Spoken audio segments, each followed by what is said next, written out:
You're listening to the We Are Libertarians Network. Learn more at wearelibertarians.com. Government policy has a cost. Every law and regulation passed by the government has a human toll.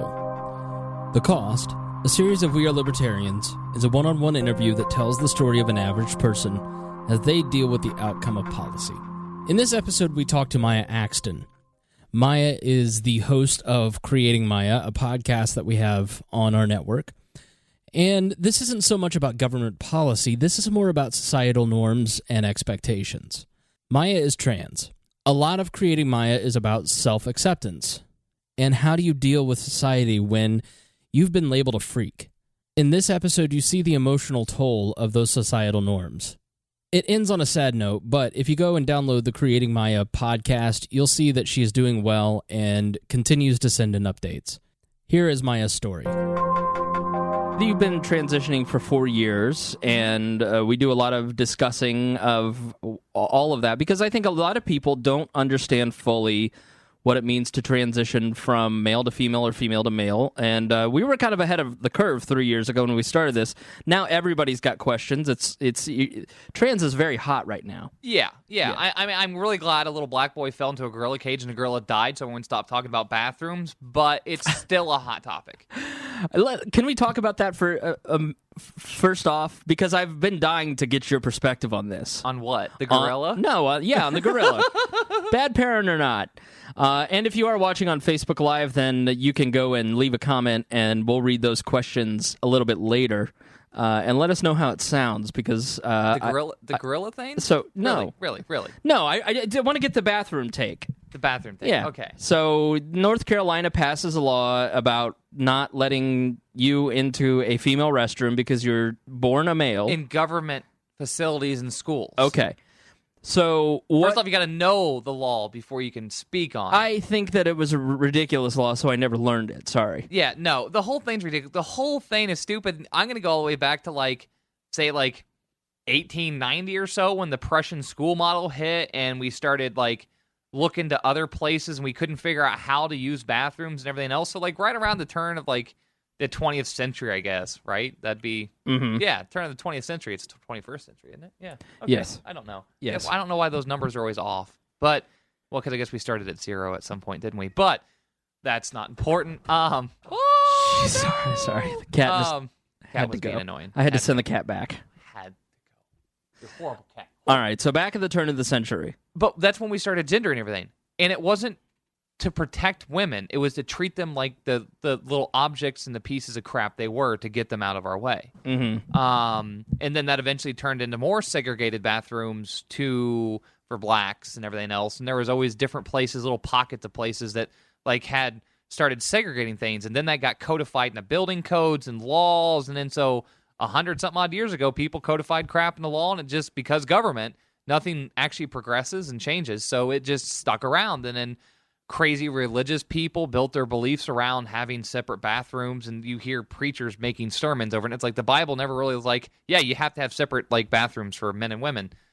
But then you look at cases in that one bar in DC that has one giant unisex bathroom. All the every stall or urinal is its own little room, communal wash sinks, everything, right? Mm-hmm.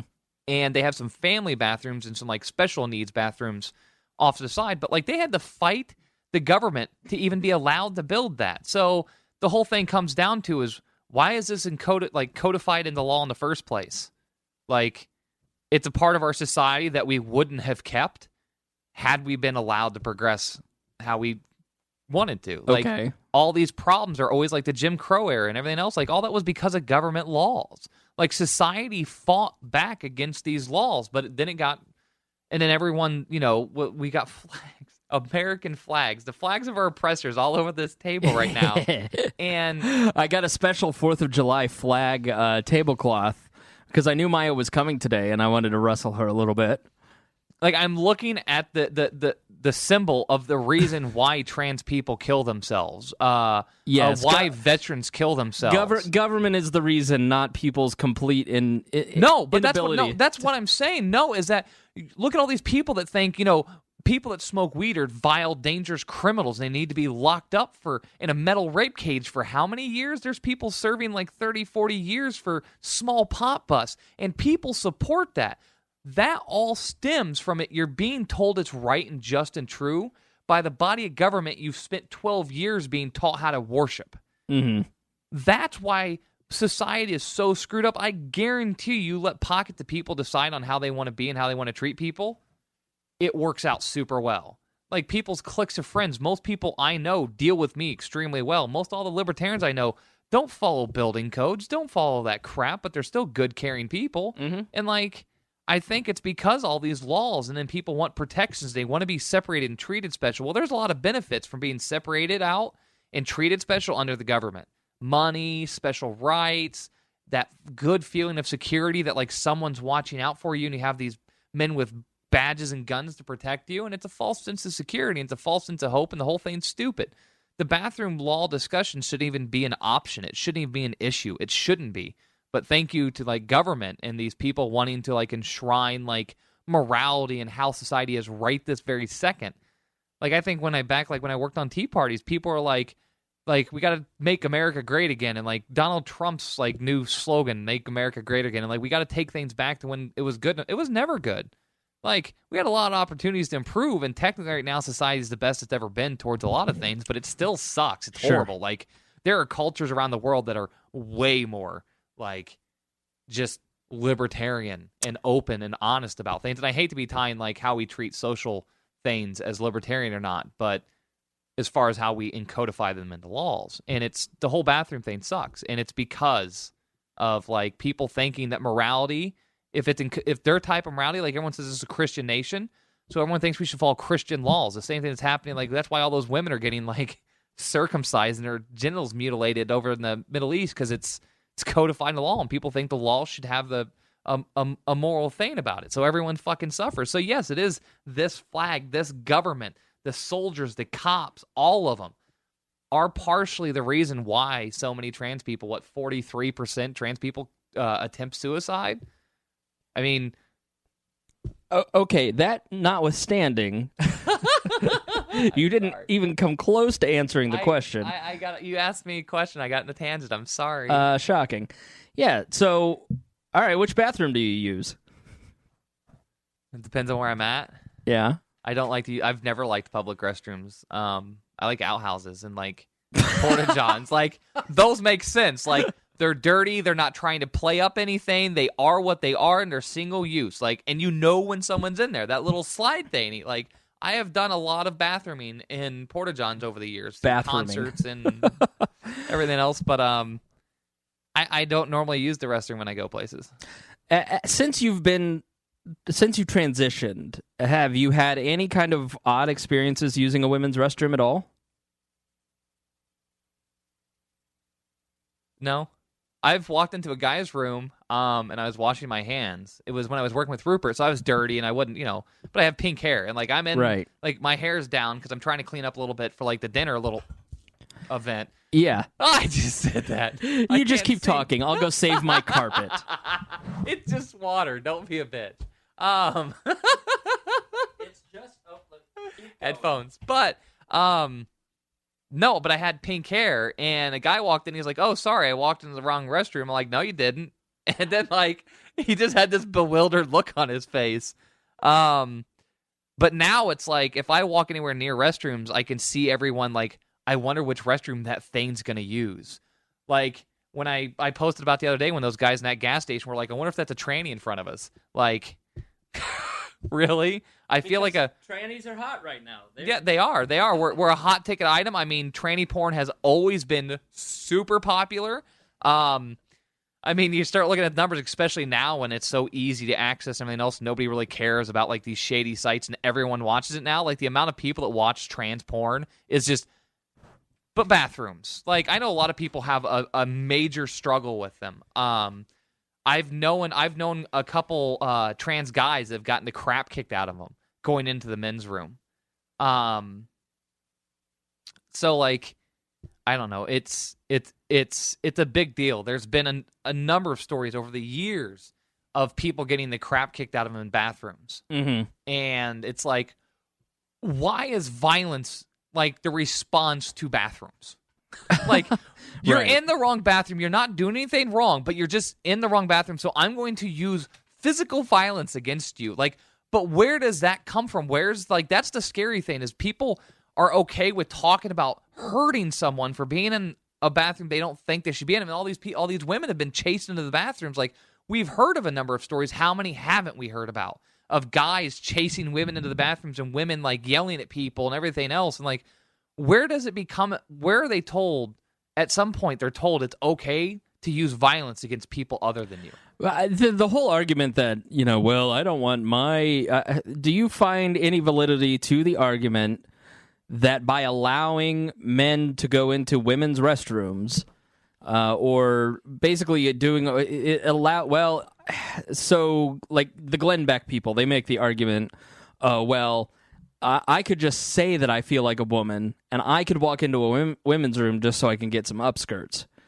I don't find that to be a valid argument. Okay, really. First off, I've never known someone to just, like, one day they start their transition, done nothing, don't even have any, like, feminine clothes. Right. One day start their transition, go to Goodwill, buy the creepiest, crappiest dress they have, throw it on, not shave or anything, and then want to start using the women's facilities. You're not presenting as well. There's people that go through the first year or two of their transition without presenting full time. Right. Like, and you can't get to your surgery unless you present full time. So there's these kind of things that, like, people do. So there's some genderqueer people out there, and people that are, there's intersex people, and some people just aren't attractive, and, like, whatever. But, like, you usually don't start using the facilities of your identity, your chosen, or your identity. I'm not gonna say chosen. Kiss my ass.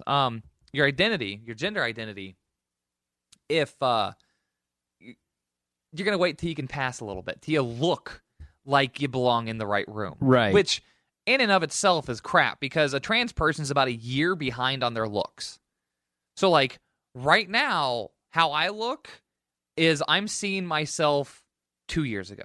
Okay. Or a year ago. Like, I'm not seeing myself how I look now. Like, it takes a while for your brain to update. Like, especially like people that lose weight, they still feel fat. They still think they're super fat, but they're not. You don't see your weight loss, that everyday thing. It takes a while to really change. So a lot of trans people will look very passable, be just fine, and not know what bathroom to go in still, because their mental state doesn't match. And then it's the threat of violence. We have to worry about violence to use a restroom. Yeah, and so I really have felt like this was such a non-issue. It's something that it really isn't a big deal at all, and it's just another one of these social issues that both sides use to fundraise on. It's a release valve, right? And I've always said this: is society has to have someone to hate. For our society to function, there has to be a bad guy. Well, recently we don't really want a whole lot of, like, Muslim hate right now, because we're kind of allied. We just told Russia, today, not to attack Al-Qaeda because we might have moderates in it. We might have moderates in Al-Qaeda, so please don't attack them. Like, so, we don't want to, like, hate Muslims right now because we're trying to buddy-buddy with them. We got to win re-elections. Then you can't hate gay people anymore, really, because... That's out. That's not so, not like, 8 years ago. Yeah, it's not in at all. You can't hate gay people. You can't hate black people. You can hate Black Lives Matter. And you can hate any social justice warrior that's black if they identify as a SJW or feminist. Right. Unless you're the alt-right and then you are just racist openly, so you don't count. But, like, you can't hate any of these other groups of people. The Syrian thing doesn't really work out because people found out that a lot of Syrians can fit in to be a white person really easily. Like, there's a lot of people from that whole area, like the whole Caucasus region, Caucasian, that look kind of white. So that kind of faltered. And, like, Syrians have been here for a long time. Like, Rupert's Syrian. Did anybody know that? Right. His mother's Syrian. So, like, okay, fine, cool, right, whatever. So many people knew. America's favorite survivor is whatever. But the whole thing's just absurd. Everything's just so absurd that we, like, have to have someone to hate, and it's got to be trans people right now. And we're super small minority, and there is no consistent, like, you can't unify trans people and their allies. There's too many disagreements. There's too many arguments. And then when trans people get to a good, safe place, they go stealth, so they disappear. Well, the argument is that it's the next step is pedophilia. That the NAMBLA people that they will be legitimized next. That all you perverts will finally, be accepted by society. I don't know why that's a good comparison. First off, gay people is a sexual thing. Like, Sure. That's their sexuality. That's like who you're having sex with, like who you're attracted to. So the whole LGB movement and pedophiles could be more closely related. And I don't want to do that. I just did that. But those can be way more closely related because the base of it's still almost a sexuality issue. Like, those people need to deal with that. Trans people, on the other hand, always being like called perverts is really weird because they confuse us with transvestites and over-sexualized drag queens and all this other weird fetish stuff. And it's like, that's why a lot of people really hate the umbrella term transgender, is because it's an umbrella term and it includes transvestites and it includes cross-dressers. And a lot of people don't like that because, like, I'm transsexual. I'm not transgender. I mean, I guess I technically am because it's an umbrella term and whatever. But, like, a lot of people are like, no, we need to be distanced. But, like, we got to kind of take whatever we can get at this point because we're fighting a behemoth. We're fighting a Christian nation. We're fighting all these weird family advocacy groups and all this weird stuff in the government. And then society just doesn't know. And then, like, hey, let me talk to a random stranger about their genitals real quick. Like, what's in your medicine cabinet? You know, Right. Like, how do you have sex? I don't know. Ask my grandma first. Like, she loves talking about that stuff. What? Really? Why would you? Why? How did Grandma get in here? Well, like, would you ask your grandma about her cooch? No. Would you ask her about her sex life? No. Then why would you ask a random fucking stranger that you think might be a different gender than they were assigned at birth about theirs? I'm not. Well, no, not you. I'm just saying.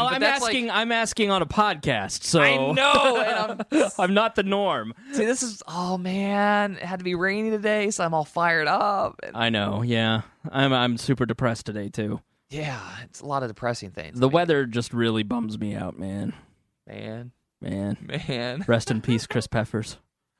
He's not dead. He just moved to Colorado, so which will be my last stop. He's dead to me. That's where I'm taking my last stop. I will be seeing Peffers. So Peffers, if you ever see this, I'm coming for you. Jiggle to the left, bro. Huh? Jiggle to the left. Jiggle to the left. You're going on a tour. This is going. It's not a tour. It's a living funeral. Yeah. This is going to be maybe a contentious episode. I don't know yet. We'll see how it goes. Because Miah's being a dumbass. What are you? You are scaring a lot of people on your Facebook. Really? Yeah, you are. I know. I've gotten so many fucking messages. I know, and I think that's kind of what it's about, right? You want the attention, right? No. I want people to participate in my funeral if they want to.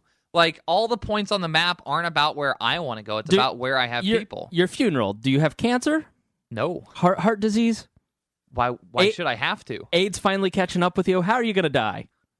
By my own choosing. Okay. So you're not getting chemo for your cancer? No, I wouldn't get chemo if I had cancer in the first place. Oh, God, of course you wouldn't. Yeah, you're vaping, you're smoking, but you're not, going to get chemo. Why would I get chemo? It's not the most effective form of treatment for all cancers. What is? It depends on the cancer. It depends on the person. It depends on a lot of things. Is there a tumor involved? Is there not? Has it spread? Where's it at? Specifically, is it in your glands? Is it in an organ? Does it have a good chance of spreading? How you attack cancer and the giant thing that is cancer is not just let's throw radiation at it. So you're going to die of cancer. That's what we've established. No, then how are you going to die? I'm going to kill myself. Okay. I know, that's all you wanted me to say, and I didn't want to say it. I know. Because then it gets flagged, and then people can report videos and crap because it's talking about suicide and violence. Well, that's what we do here. So don't report it because this is an honest discussion about mental health and Miah's state of mind. Yourself. Yeah, Miah's state of mind. And I'm going to do my best to attempt to tell her why she's a dumbass. I wasn't going to, have this episode be this, but okay. Yeah. Fine. I guess, okay, what did you want to talk? What did you want to talk about? I don't know. This is, I guess, a more pressing topic because I can tie this into a lot of other things. Yeah, I think this is the more pressing issue, don't you? We could spend the whole episode talking about bathrooms. Oh, no, there's a lot of other things. I had notes. I remember some of them. I Okay. broke my other phone. So. Did you don't have your notes with you? No, they were on my other phone, which I smashed last Saturday during an anxiety attack. So, like, yeah. That word was anxiety, by the way. What did I say? Anxiety. Anxiety. Fuck you and anyone laughing. Anyone laughing right now, fuck you. So it's the last time we talked to you, you were doing great, and now you're on a suicide mission. Well, suicide never leaves. Like, so for somebody that's like seriously depressed and suicidal, it never goes away, and you know that. Yeah, of course. It's an everyday thing. It just changes and how intense it is. It just never goes away. But for somebody who's been like, I guess, suicidal for like a good since they were 13, so what, like 15 years or so? Yeah. I don't know, how old am I? 29, 16 years? I can count. But it's not that big of a deal to me as it is to a lot of people, I guess. So, like, sometimes I don't see it as that big of a deal to talk about because I've been, like, and I was in the military and I've worked very dangerous jobs my entire life and been around people getting hurt and everything else. And it's like, I don't see death in human life as this, like, big, grand, super important thing. I mean, I go back to sayings like yours, like, no one will know your name 100 years from now. Mm-hmm. So why does it matter? I'm not going to have kids. I can't have kids. So my biological function is no longer even valid. Like, Now, why is human life, why is every second so goddamn important? What happens if I'm not happy and I don't want to fight to get happy anymore? What if I'm tired and I just don't want to be anymore? What if I did have cancer and I didn't want to go through chemo and I didn't want to go through all that and I was done. I was happy with my life. So far, I was pretty good with what I'm leaving behind and just wanted to stop living. Why is that not a valid choice? because you have people that rely on you, that depend on you, that love you. Don't. Yeah, you do. I have yes, no you do. one that relies. No, that is bullshit. In any sort of dependent manner. People may emotionally depend on me, but yeah, that's what I mean. That is valid. That is perfectly valid. But that's not a valid reason to continue suffering. No, that is a valid reason to seek out help. No, I could seek out help again. Right, and you could be of things. absolutely successful if you did it. Could be. Yeah, most likely. It's about risk. I mean, you're a fucking capitalist, right? Mm-hmm. It's all about risks. You take risk, and you balance the reward to the consequences, the bad, the good. You balance everything. For me, the balance is, I'm done. I don't believe you. I feel like there's something else. No, I feel that there is a little bit of needing validation right now. That things are not going well for you at the moment, are they? No, it's not. It's not about going well or not. Mm-hmm. I am the master of my own domain, and I always have been until my brain gets in the way. So it's about control. It's about being able to live free. Even if I lived in the middle of the woods in a cabin, nobody knew I was there. I got all my own electricity. Just had everything. I was set. I still wouldn't be free. And the reason that you wouldn't be free is because humans are social creatures. No. And so isolating yourself is the exact opposite of being That's free. That's not the point of not isolating myself, but literally having no one else influence. That's the picture I'm trying to paint here, is no one else influencing me. So if I have no one else controlling me, no one else telling me what to do, and I could do whatever I want, I had complete and total freedom, I would still not feel free. I don't know that most people would either. I don't know why you think that you're different. I wouldn't feel free inside my own head. Mm-hmm. I don't feel like that's a place I control, and I get to choose what happens, and I get to choose what I like and what I don't like, and I get to choose if I want to destroy a relationship or not, or if I want to break my phone, or if I want to walk 4.5 miles barefoot on the fucking concrete and have my feet torn to shreds. If I want to do crazy outlandish things, if I want to yell at people and run out of a podcast because we were talking about something that fucking triggered me, whatever. Mm-hmm. It just, I can't dream anymore. Okay, what does that mean? Good Lord. Whew. Get going.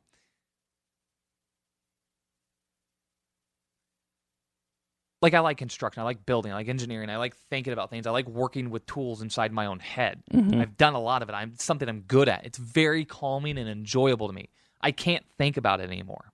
I haven't been able to think about it anymore ever since I had fucking my fingers trapped in a box for a half an hour all alone, just stuck there watching myself bleed, having no idea when I'm gonna not be fucking stuck in a box. But I can't picture like saws or equipment, even a hammer and a nail, doing so, because I used to actually go to the store, buy up all the equipment, and like bring it home, and I would build stuff, and it was this very tranquil thing for me. Mm-hmm. And now I can picture as my arm getting cut off, or like getting caught in like a cement mixer, like spinning, and it just rips my arm off. And it doesn't just happen once and I move on. It loops. It doesn't stop ever. It just keeps looping. The bad thing just keeps happening. Right. So PTSD. Whatever. Sure. Right. Whatever. But I think there's only a limit to how much stress a human mind can take over the years. And I think that was my breaking point. Mm-hmm. All the other close calls. I've been a very dangerous person my entire life with no regards for living. I've been one of those people that did a lot of crazy, stupid shit. And my job wasn't driving to work for 45 minutes, sitting in an office, going to get lunch, going back to the office, and then driving home. When I worked on a job site, everything around me could explode or die or break, or the weather could kill me, or all these things. I've worked in tornadoes. I've been standing in an open steel structure. Like, I tied myself off to a steel I-beam in the middle of Wyoming because tornadoes were coming through. And I just, like, hooked myself off with this, like, the safety harness for falling. Mm-hmm. I'm like, this will probably either get my rims ripped off, or, you know, like, it'll break my neck, but this might help. At least my body won't be in somebody else's problem. And so I think you can have a strength, and you have you can get through a lot of that stuff, but I think eventually it just piles up. The amount of loss I've had, because I moved around when I was younger, so I had all these different neighborhoods, all these different friends. I got recycled out of boot camp, so I had an extra, 3 weeks with a whole nother troop. But that bonding to do even in 3 weeks is an insane amount of bonding. And so I bonded with all them and then lost all them. And I've bonded with people in tech school and the military and all these close bonds. And when you work construction, you get close to people because you have to trust them. You are trusting them for all kinds of things. You don't really trust people in an office setting, You don't really trust people in a factory setting. Like, there's a degree maybe, but your life isn't in somebody else's hands. Mm-hmm. Your career isn't in somebody else's hands at the same time as your life. Like, but I think there gets to a point where, like, I've fallen off equipment. I've tumbled down, like, these elevator, like, type things and bounced off shit. Like, felt like 30 feet bouncing off these. Like, it was at a rice processing plant for Anheuser-Busch in, like, Sacramento, California. And, like, I fell, like, 25, 30 feet and just bounced off all this shit and hit the ground, got up and walked away. Mm-hmm. Like, whatever. But I think there's a limit. I think there's only so much you can take before you start getting, like, consequences. Like, this is D&D, you just rolled a 2, and, like, now you've cursed. Now you're cursed, you've got to curse. It's forever going to be on your character. I don't disagree that I think the human brain has certain stress limits. I mean, listen, I've struggled with suicidal ideation my entire life. I have no desire to ever actually kill myself. My fantasies of suicide are purely control. My life feels out of control, and I have ultimate control in whether I live or die. So, like, that's my, and that is a stress relief. It's, at least I can have that. I have that little bit of control as I go through stressful things. I had a very stressful teenage period that set the template for the rest of my life, which basically has led to the last 2 years, which have been, frankly, pretty traumatic. Far more traumatic than I let on.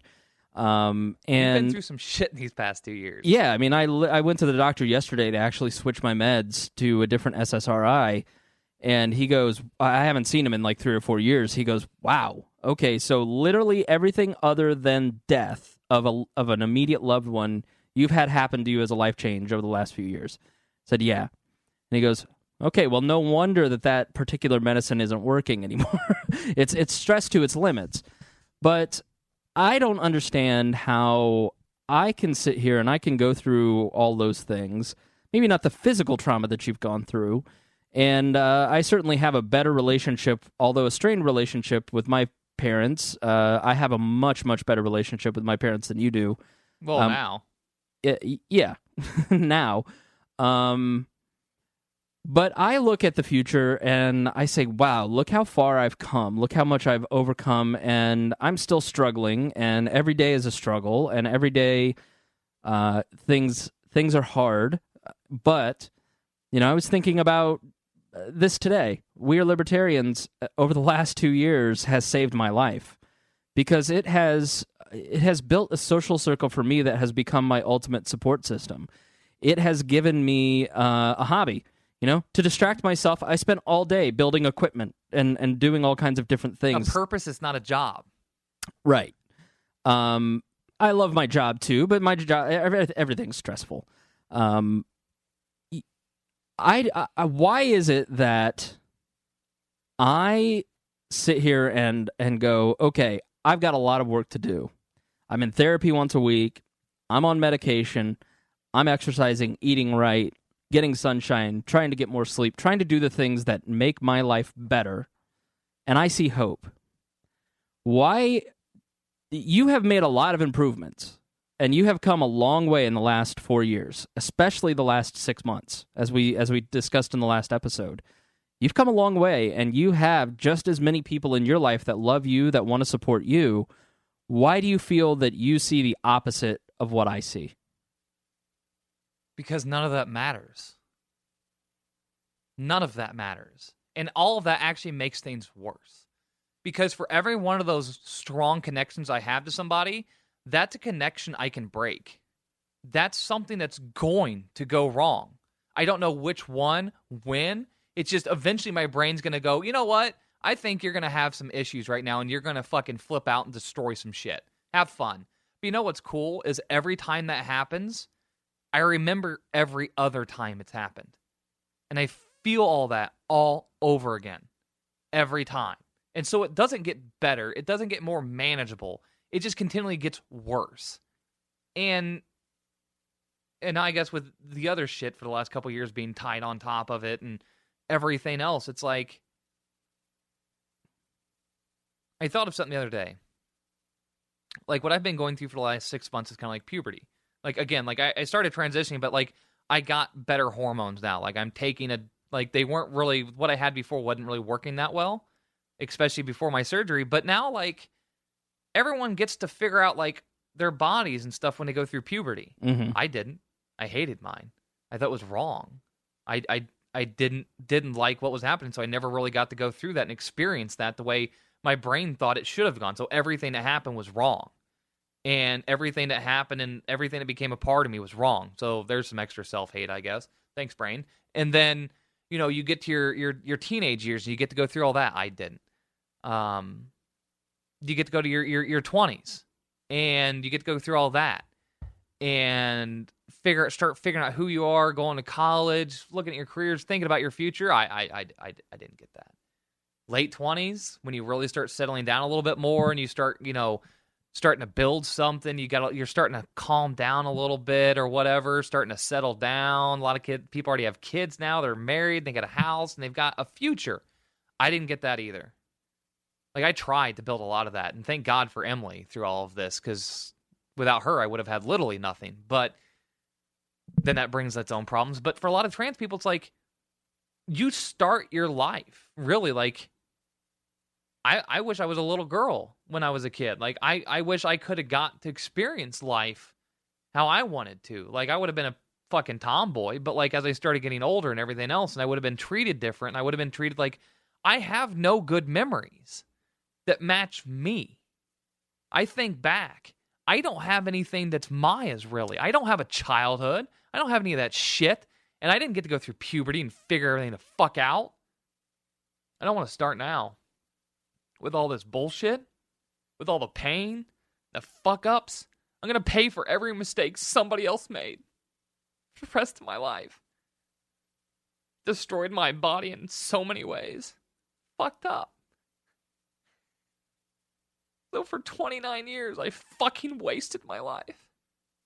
And I've got all these broken bits that won't let me change. And you want to ask me why I don't want to live? Why?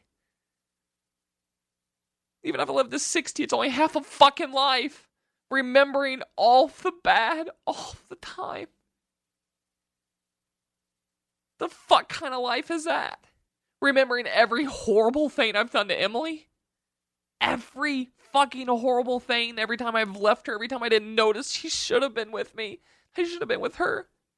Everything I remember And it's not me.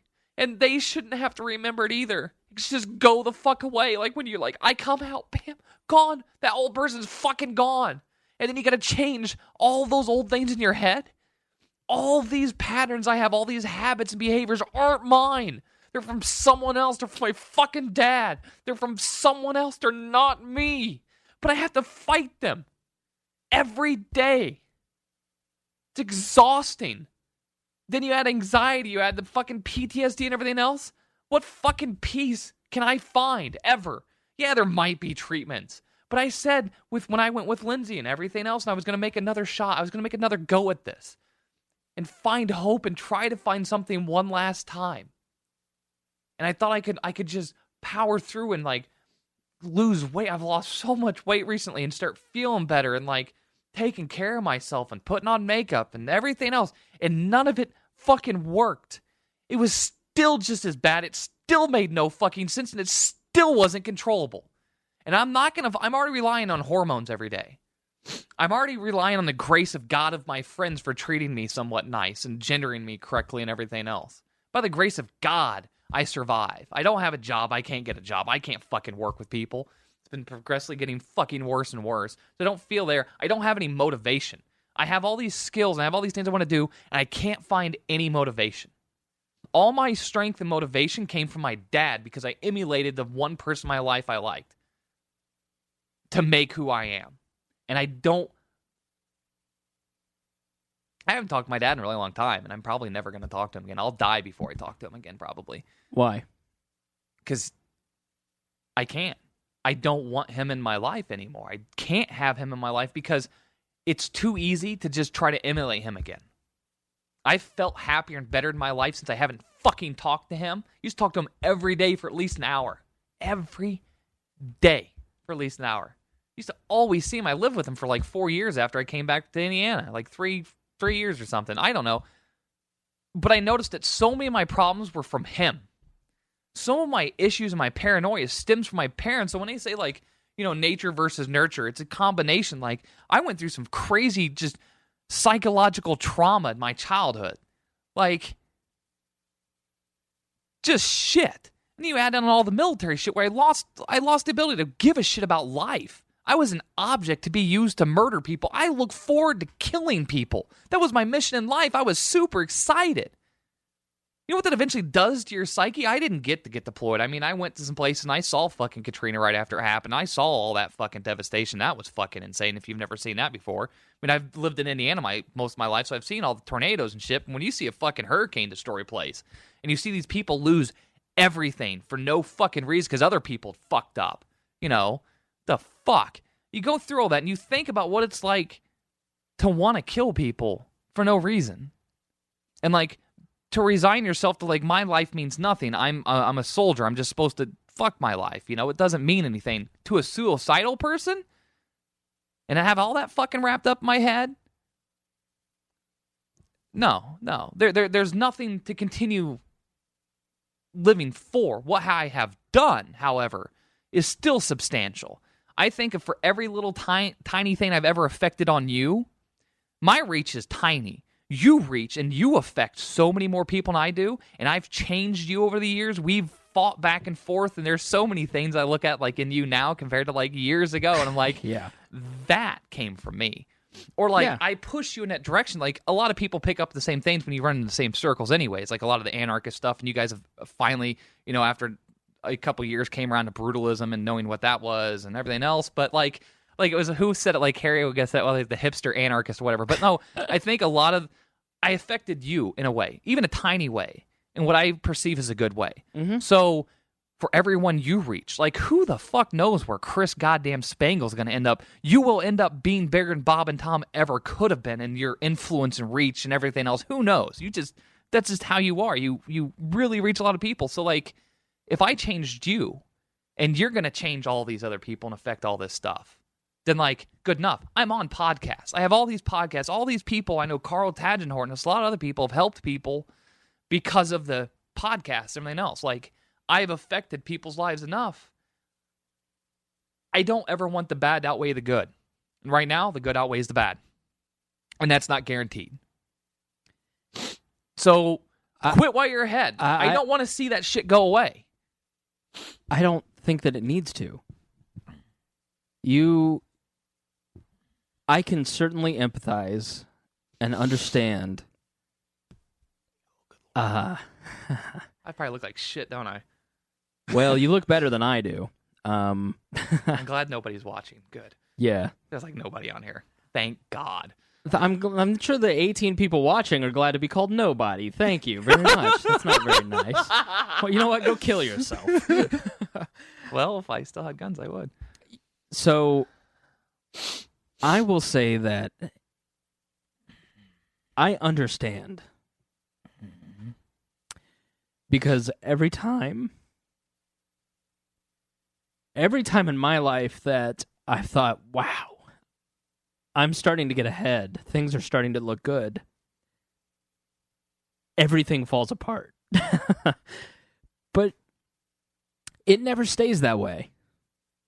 You have periods in life, and everybody has these periods where things suck, and we're abused, and relationships fall apart, and we lose our house. We have to file bankruptcy. I look at the life of my family, and yeah, things for the last 20 years have been a mixed bag.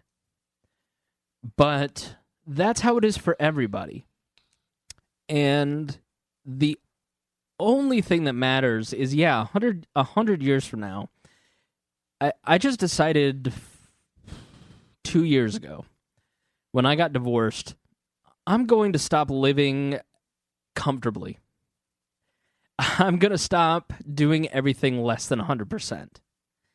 And I have lived 3 times more in the last 2 years than I have the last 30. And I wouldn't change that because you're talking to somebody who's had their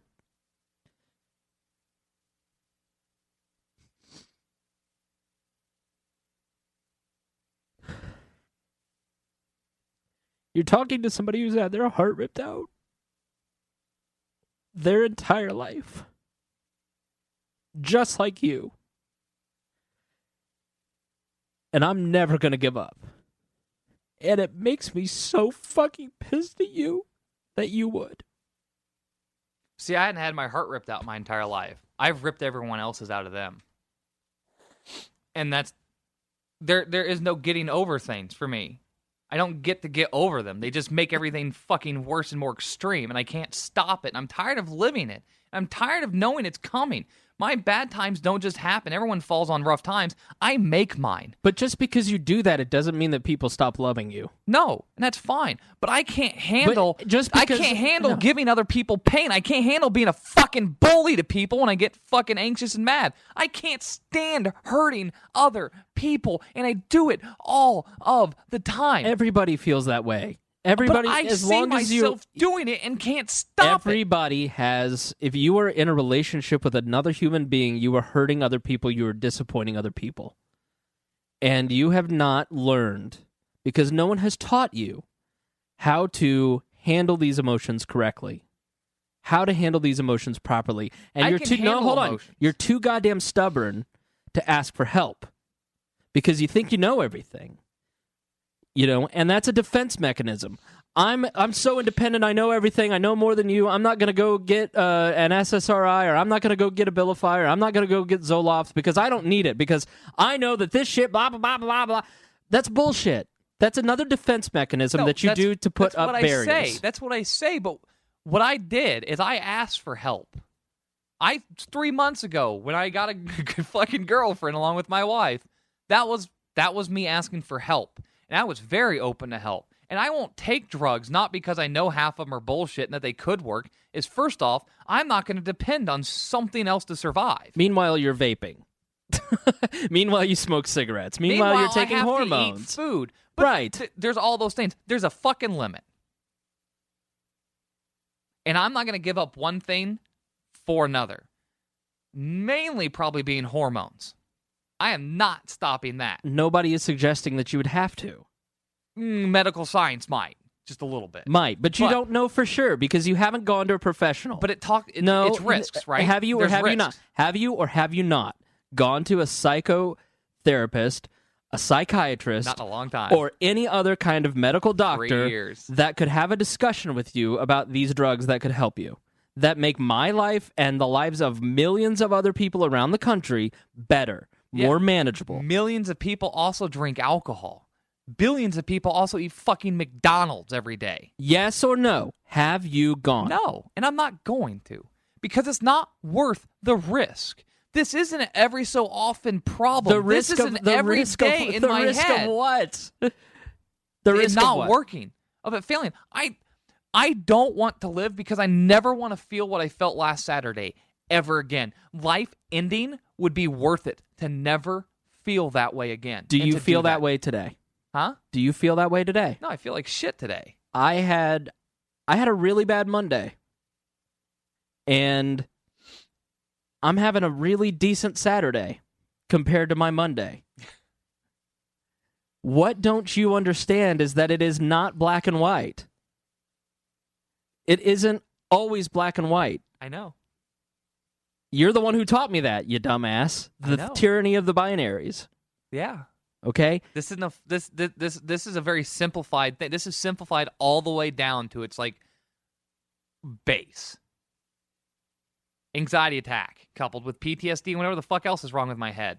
Not worth living through ever again. If there's even a 0.001% chance of that ever happening again, The point is to I learn. don't want. The point is that it might, and you learn how to manage it better. I don't want to learn. Nobody how to has manage it taught better. you how to do that. No, So but then that's you're the thing. just then But you're it's my lazy. choice. No, then it's you're not lazy. It's just You're lazy and you're selfish. The then risk isn't worth it. no, then you're selfish. You're totally self-absorbed. Your depression could be cured if you let me cut off your legs. Would you do it? That's not even a valid argument. No, but you have to give up something to get something. That's why I have a giant cross on my back of Flamel right now because equivalent exchange. I know that's how fucking everything works. You get back what you give out. Right. That you can neither create nor destroy matter. Everything is, and it's it's balanced. Everything's balanced. Like you talking about your fucking stupid chemical imbalance. It's about balance, right? It all boils down to balance. Well, the balance is here. Here's the bad. Bad feels. Never want to feel again. Here's all the good. That all feels pretty good. Some of that stuff feels pretty amazing. I mean, I cried during an orgasm once. I mean, that was pretty fantastic. Right. But then here's the bad. And the bad so far outweighs the good. There's no way to compare the good feelings and to make it okay. I don't want to. I'm tired. I'm exhausted. I'm just done. Why can't I just be done? Why?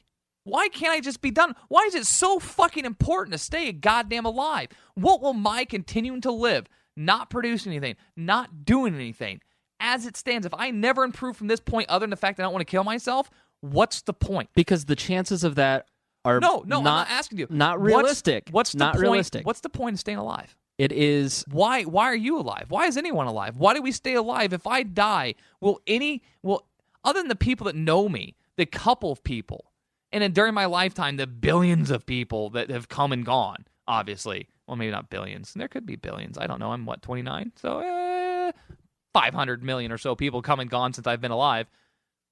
Doesn't matter. There's people dying every day that will never fucking matter. Their lives are insignificant. You look at the size of the universe, everything else. When you look at the size of the universe, you look at time. What is time? Why does time matter? All right. Hold on. Their lives won't matter by what measuring stick. Exactly. What measuring stick are you using to measure the value of my life? Your subjective personal feelings? Yeah. And maybe the subjective personal feelings of other people? Right. Fine. Okay. Yeah. That's good enough. Then I shouldn't be trans because so many people fucking hate it. That's okay. That's the same fucking logic. What, you should do something because of how other people feel about it? You have improved my life. Our relationship has improved my life, and I think that my relationship with you has improved yours. Correct? Sure. And the people that are bad for me don't get to be in my life anymore. And there have been periods of time where you've been bad for me, and we have not talked. Yeah. Okay? but that doesn't mean that your value as a person ceases to exist just because at that point my desire to connect with you is lessened or more. Like, you have Emily. Emily is, let me just be real frank, you're borderline, classic borderline personality disorder, and she is classic codependent. I see it black and white. She is as dependent on you as you are on her. And if she ceases to exist, part of you, a majority of you does too, and vice versa. Why would you, do you think, and this is I'm not being sarcastic, like, do you think in your mind that if you cease to exist, if you die, that somehow you stop causing pain, you cease to exist? I'm not causing the pain. Me personally, my brain isn't doing it without my control. So who cares at that point? Who gives a shit? Yeah, but the pain still is... So everyone's going to experience pain. Everything's always going to be pain. But see, that's where your argument falls apart, is because you ceasing to exist causes more pain than the... At least it's a choice I fucking made. But you have the ability to control your mind if you choose. Do I? You do. I 100% believe that. Okay, yeah, you can think that. Yeah, yeah. Sure. Good. I don't think that you're crazy. I don't think that you're abnormal. Yeah, no, that's fine. But I do think that you're in far more hell than I am, and I do appreciate that, and I do understand, having been so close to you for so long, I understand that, Miah. There's no other way to explain the rage. And when everybody in my life has said, you got to get away from her, she's dangerous, I said, no, the closer you get to Miah, the more she's going to kick at you. But, like,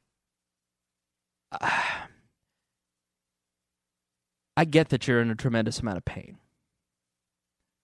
I can't understand or know everything that you've gone through. But I do know that in my own life, going through the amount of pain that I've gone through and the traumatic experiences that I've gone through, as I have gone through therapy and I have learned about healing those traumas, my life has improved. When we go through traumatic experiences, they are packed into our mind, into our lizard brain. And it creates cognitive distortions. It creates these scripts that train our brain to react certain ways. It's very difficult for me to be in a relationship because of various things that have happened. But I have become a better partner because I have gone to cognitive behavioral therapy, and I have started to unpack that. What I lived through last summer was the unpacking of my parents' divorce. And it shouldn't make any sense that a 15-year-old boy experiences, and the emotions right now are just as real as they were then. That shouldn't be that way.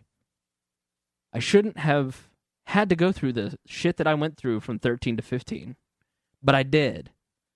And I've learned how to cope with it, and learned how to manage my brain, and learn how to become a better person and a better partner. And I slip. I've been a raging asshole the last 3 months. And it's because the amount of stress that I've undergone because of various things, I slipped back into managing that stress in the old way. And I failed. And I hurt somebody. And they're gone. And yeah, I feel guilty and I feel sad about that. But nothing in any relationship is permanent, Miah. And you're getting a phone call from the one person who has never given up on you and never will stop giving up on you. What did she call me during the podcast? all that stuff. If none of that matters, if I don't have an appreciation for what life is. So you have an appreciation for life. I didn't, but I didn't when I started a year and a half ago. I didn't 2 years ago. I was in the exact same place as you. But you found an appreciation for life. Good for you. That's amazing. I got divorced. I had zero identity. I had zero idea who I was. I had zero idea what I was supposed to do. And I have learned how to have the good outweigh the bad. I haven't. But you can, and that's my point.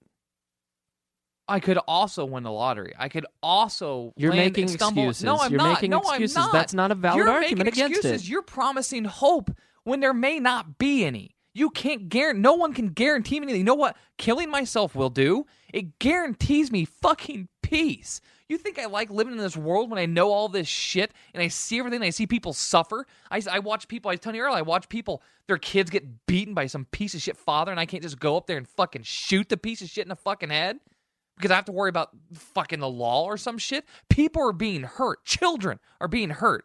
I watch every day as I know people, their children are dying for seizures and there's a cure, but they can't have it because the government says no. All these people, I watch all these fucking videos of cops beating people and treating people like shit and people sucking their fucking dicks.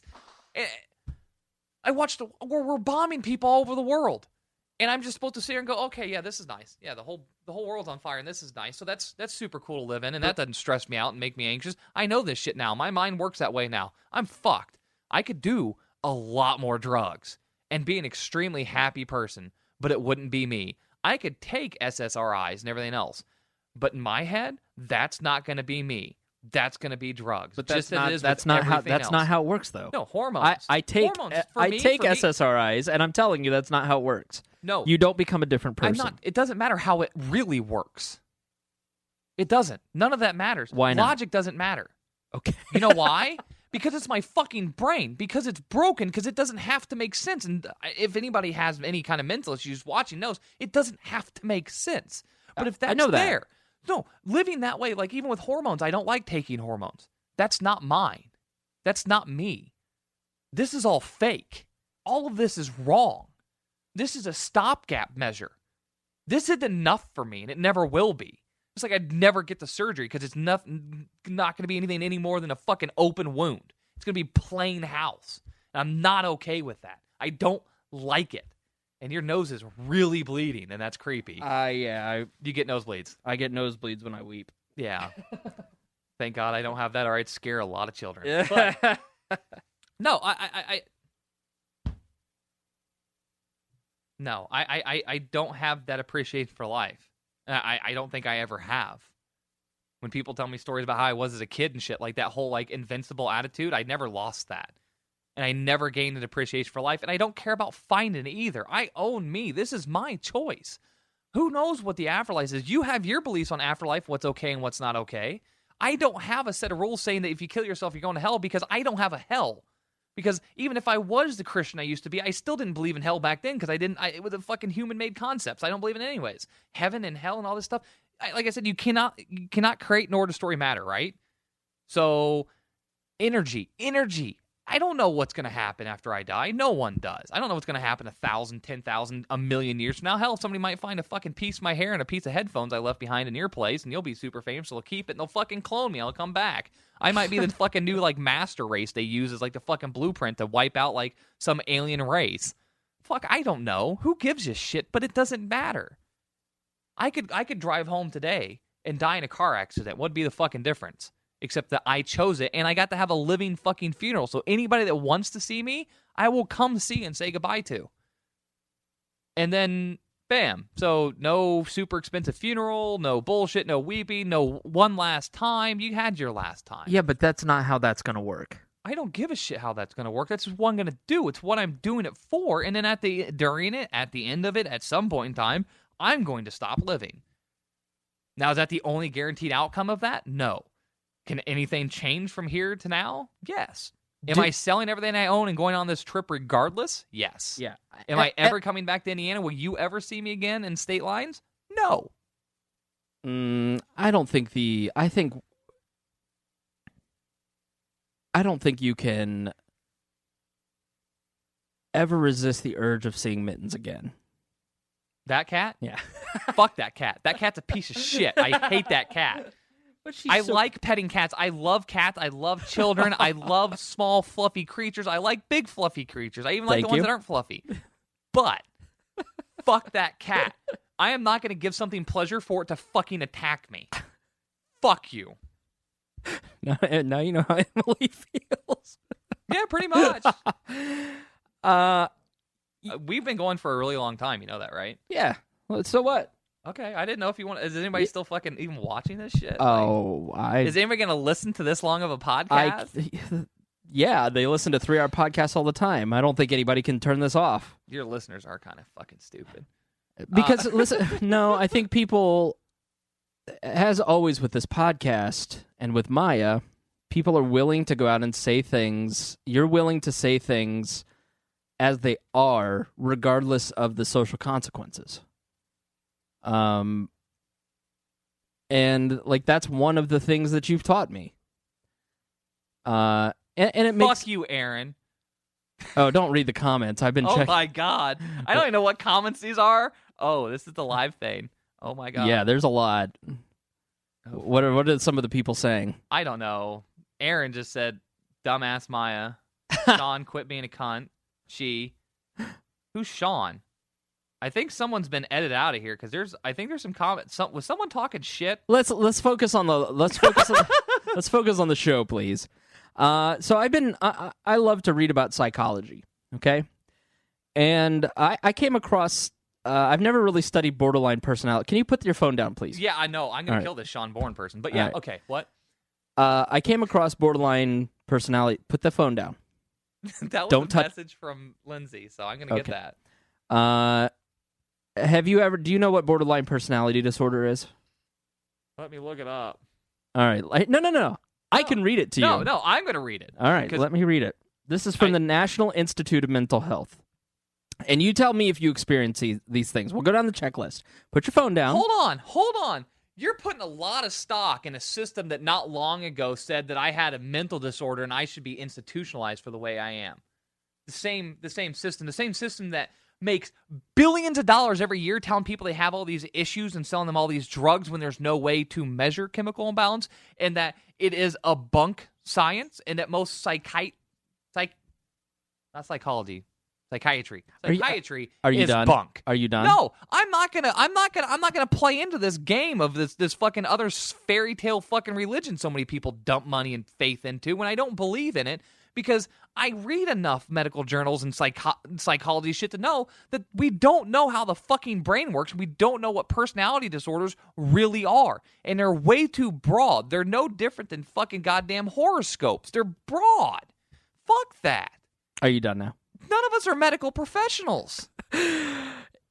Extreme reactions, including panic, depression, rage, or frantic actions to abandonment, whether real or perceived. A pattern of intense and stormy relationships with family, friends, and loved ones, often veering from extreme closeness and love, idealization, to extreme dislike or anger, devaluation. Distorted and unstable self-image or sense of self, which can result in sudden changes in feelings, opinions, values, or plans and goals for the future. So you're saying I'm not trans, I have personality disorder. No, that's you trying to fit whatever you want into it. No, but that's the argument that could be made, couldn't it? Impulsive and often dangerous behaviors, such as spending sprees, unsafe sex, substance abuse, reckless driving, and binge eating. Reoccurring suicidal behaviors or threats of self-harming behavior, such as cutting, self-mutilation. No. Are you kidding me? Look at your arm. You carved, what was it, Revolution in your thighs, or it was the trans symbol into your thighs, wasn't it? I did scarification on my fucking leg. It was an anarchy symbol. That is like something you pay somebody thousands of dollars to do, and it's really hard. As close to the mic as you can, please. Intense and highly changeable moods, with each episode lasting a few hours to a few days. Chronic feelings of emptiness or boredom. Inappropriate, intense anger or problems controlling anger. Yeah, we got that one checkmarked. Having stress-related paranoid thoughts or severe dissociative symptoms such as feeling cut off from oneself, observing oneself from outside the body, or losing touch with reality. So you just described most of the population of the United States in one way or another, considering those were all commas. So, yeah, no, I don't buy into that, because that's just no different than a fucking horoscope. Of course, especially sitting here thinking about it, we can call some of my behavior that, But is that what it stems from? What does it honestly stem from? What's the actual root cause? Why does it happen? How many of those things do I actually have? How many of those things are actually the same fucking thing? The root cause of borderline personality disorder is severe childhood trauma, either physical or sexual abuse. And a lot of people disagree with that in the community. So I'm not saying that we're not talking about trans. I'm talking about your emotional state. No, in the brain fucking community. The fucking goddamn smart people. The fucking brain community with the smart people. I don't want to call it psychiatry. I don't want to call it psychology because those all come with the bullshit specialization. But I mean, with the entirety of the brain and how it works and what emotions are and what... It's not just chemicals and electrical signals. There's so much to the brain we don't understand. Most people think we have 5 senses still. I mean, what the fuck? We have like 27, maybe more.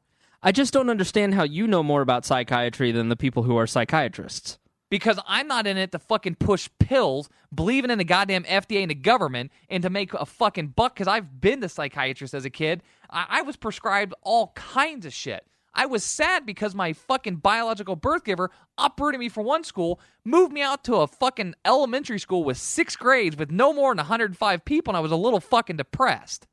And I was kind of acting out because I didn't have any friends, and it was a new place, and it sucked. Right. So, yeah, I have a lot of faith in those motherfuckers. Oh, yeah, your kid's got, ADHD. Here, have some pills. Those people I'm going to trust? Really? Yeah, you're making a broad and sweeping generalization of an entire community. That's why I said brain people is because the brain... Nobody can even agree on what a trans person really is. Why are people transsexual? Why are people intersex? We don't even understand that. We don't understand how gender works inside the brain. Is it a choice? Is it not a choice? How much is nature? How much is nurture? Does spanking help your kids? Does it not?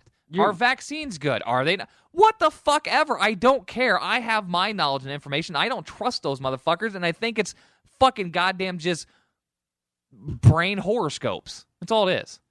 You can describe way too many people with that. I'm just saying that millions of people have gone through trauma, have then gone through dialectical or cognitive behavioral therapy, and have learned to overcome many of the emotional regulation issues that you're talking about. You know how I can overcome my issues? By dying. Okay. Because they stop being issues. But that's the thing. But that's my choice. I can choose to go through those hoops and go through that process or not. Why do I not have the choice to not go through that? To not be paranoid about talking about killing myself, even on this right now, of being locked up. I've been locked up in a fucking mental joint before. That's not cool. I've been to jail before. That's not cool. That loss of freedom is worse than the loss of freedom in my own head, and I'm not down with that shit either. I don't disagree with you. I'm not going to go talk to somebody that might fucking lock me up or give me a drug that's going to fucking make me drool. I do think that, when you are committed in that and you're isolated from your friends and family and from your regular life, I do agree. I think that is more harmful than anything. Oh, wow, it's like monsoon raining. Gotta go. Gotta go drive. No, you're staying right here. I don't disagree with you. I do think that would not be beneficial to you. But I do think that going once a week through the VA and going through some form of unpacking of the trauma that you've been through would help you. And I don't understand why you disagree with that. When you understand... No, I'm not disagreeing. There are lots of things. If I put my faith... Building a relationship with a professional and learning to unpack these issues can help you. It won't harm you to talk to someone. I don't want to. Why do I want to unpack them? I unpack them every fucking goddamn time I have an anxiety attack. I spend hours just sitting and reliving all the most painful fucking moments of my life. Why would I want to pay somebody to go through that? So that you can learn to regulate and manage these emotions. That's what I'm saying. I don't have faith in it. I don't have faith that I still want to fucking live. So why? Why should I? Because people care about you. Good for them. People care about the fucking Kardashians too. That's bullshit. No, the amount of time and energy those people spend idolizing their fucking heroes. Stop trying to get us off on a tangent about the Kardashians. That's bullshit. I'm not. You know what I'm talking about. I know what you're talking about. Lots of people care about me. I feel that love, and that's the fucking problem. I'd be better off alone, unloved. No, you wouldn't. Because it's not, suicide doesn't work the same way. It's not about worthlessness and feelings of hopelessness and everything else. Lots of people have that shit, and that's some horrible, sad shit to deal with. Being unloved and unwanted. Sure, I can deal with that. I don't give a fuck. But it's all these people that rely on me and love me and want me and try to extrapolate joy from me. And then people like fucking Lindsay and Emily and so many other people, I hope you're still watching, because fuck you, for wanting to hide shit from me because they don't think I'm emotionally stable enough to deal with it. So people fucking hide shit from me. Then I make up shit in my head about why that's wrong, which a lot of people do anyways because you don't have the knowledge, so you just make up shit. Mm-hmm. Except my making up shit turned me into making all the bad shit in my head real, and then freaking out about it being made real, and then getting horribly depressed over and over and over and over and over again with no choice in the matter. It just fucking happens. I don't get to choose. Over these last few months, we have spent time, Emily, Lindsay, and all 3 people, because I thought 3 people being involved in this would be super helpful, right? Mm-hmm. 3 people. All kinds of varied life experience, everything else. None of them professionals. Okay. With experience in helping people deal with PTSD. I could be a professional plumber in a half an hour, but I don't know how to plumb shit. So keep with that professional thing, because that doesn't mean shit. Yeah, it does. It actually does. No, it doesn't. Yeah, it really does. You know what? You know how many different panels I've watched of psychologists fucking yelling and threatening each other with violence over arguing over what they thought the brain did this way or that way? We understand the brain is shit. So that one therapist on a YouTube video, it is all therapists. No, and that's not what I'm saying, and you know it. Is it that's we don't fucking know. We are dumber than a box of owl shit, and I'm not going to play fucking games with my mind and my mood any more than my own mind already does it, to suffer, to maybe hold out hope. I don't have to.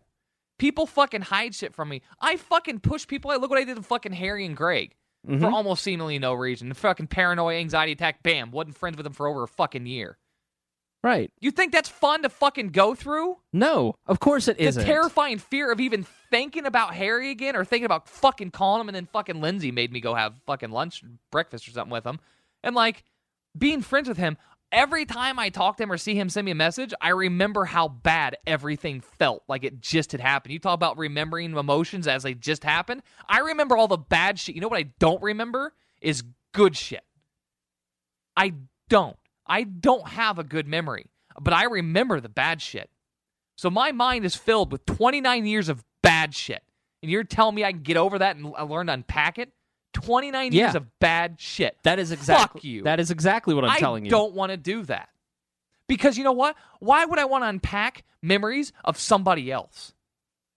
It's about learning who you are and developing a sense of self. You could do that, but I'm not going to put myself through the fucking stress. And then the inevitable outcome of said stress. It isn't stress. You are talking about, you are scared of something, and I don't understand why you're scared of it when you have no idea what I'm talking about. I'm scared of my own brain. When I walk out... You talk about shit, you go to a therapist and talk about things, I don't want to bring any of that shit up. I don't want them to ask me questions, because if... I don't want it. I don't want this life. I don't want this existence. Is that not okay? Really, I mean, people can have problems with it, but it is not my life. Should I not get a choice in when my suffering fucking ends? Should I not get a choice in this? I'm saying you do have a choice for your suffering to end. If everyone else and it has wants nothing me to to do go with seek killing all yourself. this help, yeah, I'm not going to do it, because I'm not going to be able to leave the house to go do it. I'm not going to be able to force myself into a fucking doctor's office, and I sure in the fuck can't force myself to be fucking honest with someone I'm fucking terrified of. So tell me how that's going to work, and having to fucking fight through all that shit just to get to it, I don't want to do it anymore. I don't. I don't want to do it anymore. Why are you terrified of it?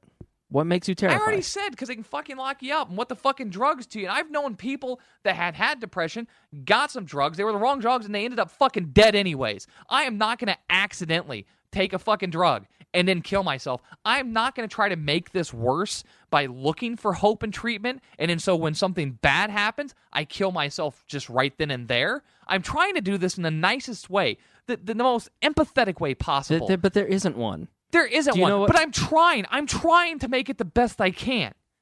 Miah, Well, why can't I do that? Should I not get some fucking props for trying to do it the best I can? To try to give people a chance to say goodbye. To give people a chance to meet me. I come to them. I'm not asking for money. I'm selling all of my possessions to raise money for this trip. I am going to see people. I'm going to live in my car. I am not going to care about anything other than getting to all these people and making sure anyone that wants to say goodbye to me can. That's all this is. That's what this is. This is not searching for hope. This is not looking for something that's not there. I have already given up. I had to have Emily remove all the things I could use to hurt myself because I was there. I'm there already. Mm-hmm. I am just now holding on long enough to try to see some people, to try to give one last time, to maybe record this, something else, so other people can maybe understand something. To give one last time so I don't go out in the fucking dark and then make a mess for somebody else to clear up, for everyone to go, oh shit, I guess now I have all their shit here and I got to worry about this and that. No, I'm going to take care of everything before I go. I want to say goodbye. People should be fucking happy about that. We should deal with things like this more. Suicide shouldn't be, if you want to give up, here. People are still going to I've talked people through suicide before.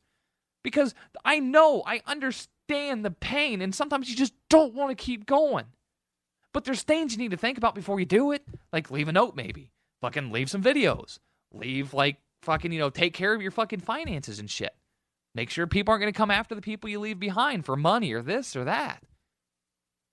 I'm almost there. I interact with people so little anymore.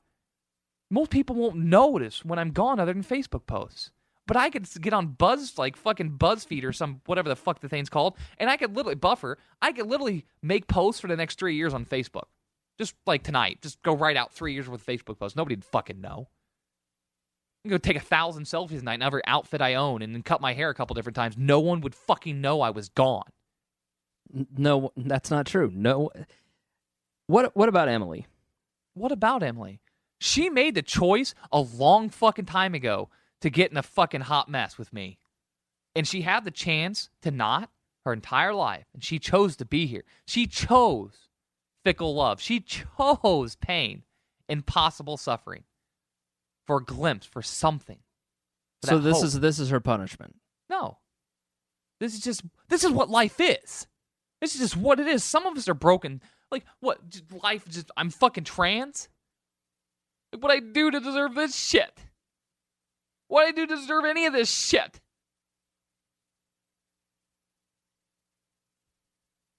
None of it has to have a reason or make sense. It doesn't. I'm suffering. I'm going to kill myself. You're suffering. You're not. Let's go home. That's all there is to it. Emily's going to suffer. Will she maybe kill herself too? I don't know. I hope not. But she might. And that's her choice.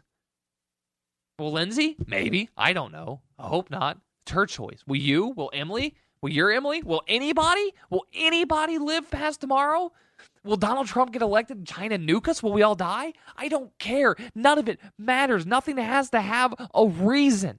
Not everything makes sense. It doesn't have to. But sometimes the pain is too much and you just let go. I've let go. I don't care about life. And I don't know if I ever really did, because there hadn't been that much of a change. But I don't care. And I should be able to choose to go out on my own fucking terms. And again, why don't we treat death differently? We let old people die in fucking funeral homes, seeing them maybe once every 6 months, then maybe once a year, then, oh shit, grandma died. When that happened? Oh, 3 years ago? Shit. Guess we should have went and fucking seen her for Christmas.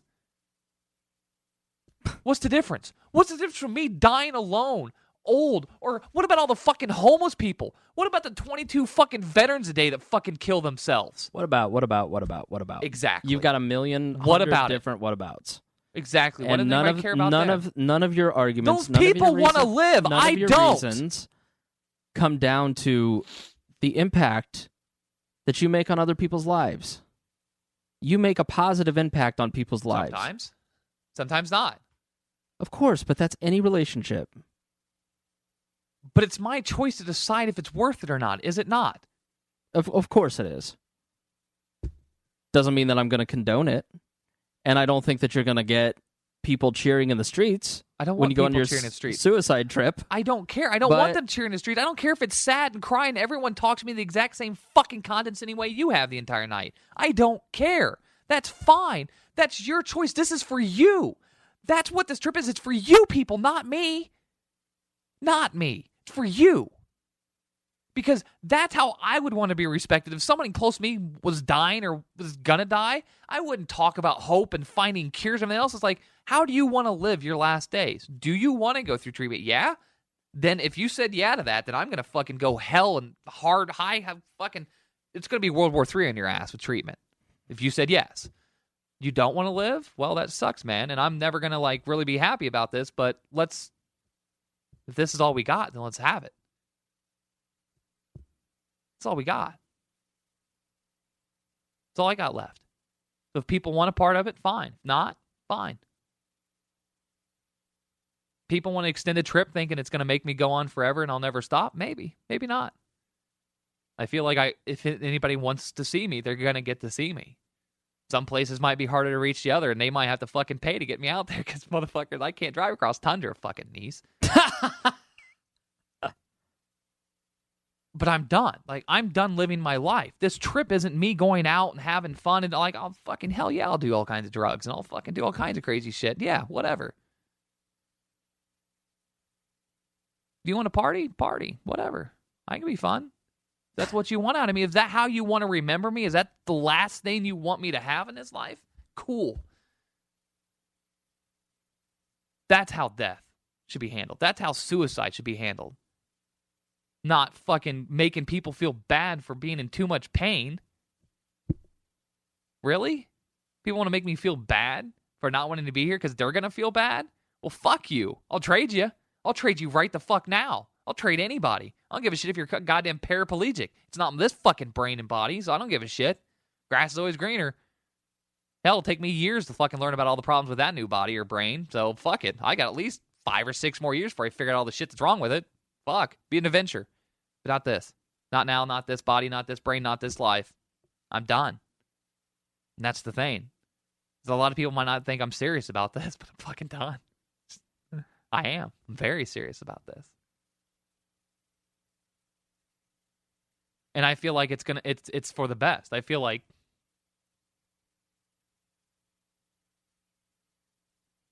maybe somebody will memorialize what I've done. We live in a different age. All my shit's recorded. All my shit's there. My Facebook page isn't going anywhere. So, like, what's still not there? Like the other day, your guys' second time at fucking Morty's Comedy Joint with Rupert, your first big celebrity, like, at that event. You guys opened up making fun of some shit we did together. Got some laughs. That could still happen if I wasn't here. Those stories still exist. And everyone else gets to keep the good memories. I don't remember the good times. I remember the bad times. So why everyone else gets to reminisce about all the good times, I won't be. You get to remember the good times because other people are there to help remind you. They're not mine. They don't feel like mine. And people are upset that you're going to rob us of more. Rob you? It wasn't yours in the first place. It's my fucking life. It's my energy I choose to give people. It's my effort I choose when I want to go somewhere and force myself out of the house in a social situation. It's mine. It's my effort. I choose to give. Not that anyone's owed. The same shit I gave my fucking ex-girlfriend when she says, you know, Emily, you go spend your time with Miah or whatever else. No, it's my fucking time, and I choose who I give it to and when I fucking give it to people. I choose what energy I give out to people because, like I already said, how I believe is you get back what you give out. And I choose very selectively when I give myself out to people. So it's mine. It's my choice. It's my gift to everyone the fuck else. Just the same everyone else's energy. Your energy tonight. This is your gift to me. We are mutually gifting our time and energy to each other right now. And our vulnerability. And opening ourselves up and recording ourselves and everything else. This is all our gift to each other. This is voluntary. Right. And I want more of it. I don't have any more to give. I'm going out of business so I can retire. You can't force me to keep staying open and being in business. They can't. I don't want to. Can't make me. I'm a cat. You can't hurt me. Can't too. I'm gonna come over there and wrestle you. Do you wanna? Yeah. You want to wrestle on That'd be a camera good right way now? to. That'd be a good way to end this. I mean, we can go. I know you're finally not armed. No, we're not actually gonna wrestle. All right. Well, I'm done. Unless anybody has questions, but I saw the comments and it was shit. they're all fuck them. Who cares? I'm gonna read it when I get home. Yeah, I'm sure you'll feel good about that. It's gonna take up the rest of my night. Oh, good Lord. Who's Emily Hess? You know what Emily Hess? Mm-hmm. She's kind of cute, though. Yeah. Just sent me a friend request just now. I wonder if she's watching. I like her glasses. Emily Hess has nice glasses. Why do we know so many Emilys? I don't know. Man, y'all Oh, well, no. You ever see those videos where it shows people's names and where they're most popular? Yeah. Like, during the time periods and stuff? Emily was really popular in the 80s, so, like... Listen, I just want to say that I love you. And all of this terrifies me. Because other than, I don't know how many people you have in your life that understand what you go through. I'm sure Emily knows more. I understand, and to some extent, I may not understand the depth of the pain, but I do understand the pain of emotional trauma. And it terrifies me because I hate seeing you give up. Because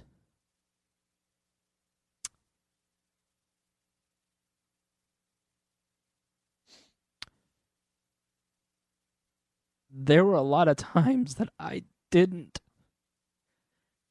because I knew the depth of your pain, and you never gave up. And you gave me strength.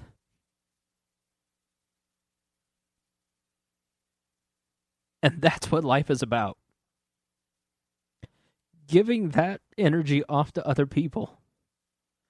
And people love and respect you, and they do look to you. And you may not want it, and you may not like it, and you may not accept the responsibility or want it, but it's there. And that's why people are scared. It's because they actually love and care about you. Even if you can't fully feel it and appreciate it, it's there. And what you've done tonight is go deeper and explain what you're going through. And you know what happens when you do that, Miah?